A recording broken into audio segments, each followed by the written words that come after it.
So the Americans is now firing on their own position, realizing that the Americans have already infiltrated. So they're starting to open up that target to make sure that the Americans can't advance it. And you can see that they're getting pinned down, and the Americans are kind of holding their position because they don't want to face them. They also know that the second line is mostly full of machine guns, and they probably don't see the large anti-tank gun that's sticking out from the berm over there. That's a 75 millimeter, a 50 millimeter, and a 75 millimeter pack out. Pack is for sure.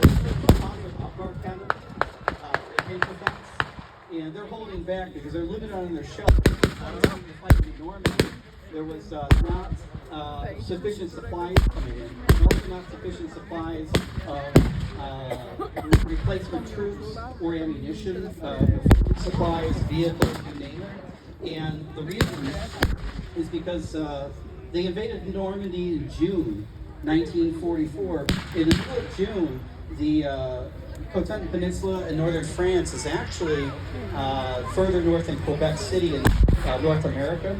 And it means that it gets darker much later in the evening. So instead of getting dark around 9 o'clock at night like it does in Chicago in the summer, you're actually getting dark about 12:30 you thought it was real?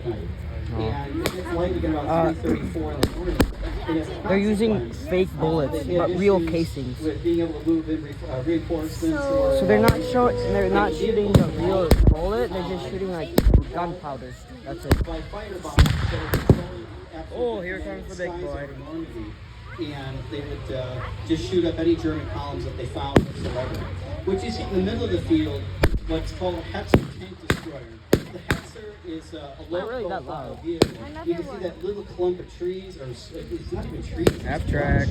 But the vehicle can kind of hide in there. And it was designed as a tank destroyer.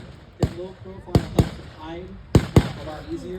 Instead of turning a turret, you would actually have to turn the entire vehicle and pivot. You'll probably see that pivot if he runs into behind.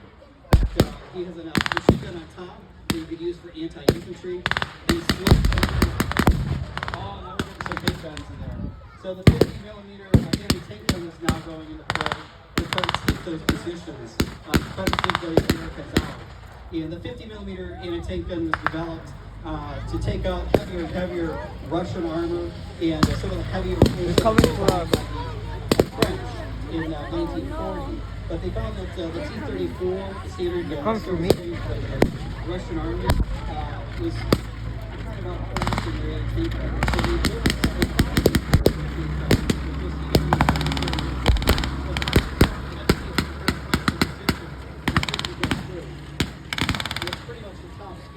vehicle, but you can see it moving.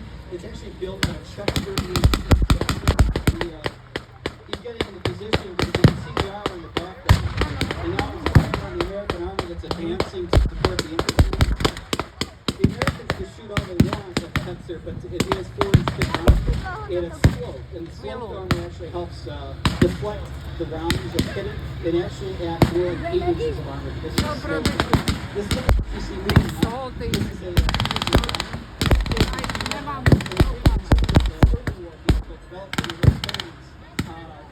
part of the German rearmament program. There's a 50-millimeter auto cannon and also has a UG-34 that's mounted with a coaxial machine gun. At this point in time in the war, they were relegated to training units primarily, and the guys would train in Normandy in some sections of the front, and then they would be able to put them in tank, replace the training units on the front lines of Russia and here in France. And Normandy, there were quite a few of these tank training units with obsolete so you see these guys moving up. Now these Panzer Grenadiers that are behind us, they've been very much newbies for the most part because they were also trained with the Panzer Grenadiers and infantry at the same time in these areas of you see the truck that's pulling in on the right side of the field. That's a Dodge weapons carrier with a crew for a 37 millimeter gun. So that's a smaller tank gun that was in American inventory. And the 37 millimeter was pretty obsolete. It could take out the Panzer, and it could take out a lot of light armor.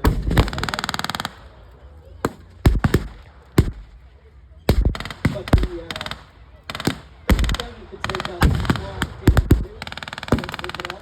how any soft skin vehicles, it also discontinues machine gun masts and small structures. The infantry gun that's firing, you guys on the other side, but a little less.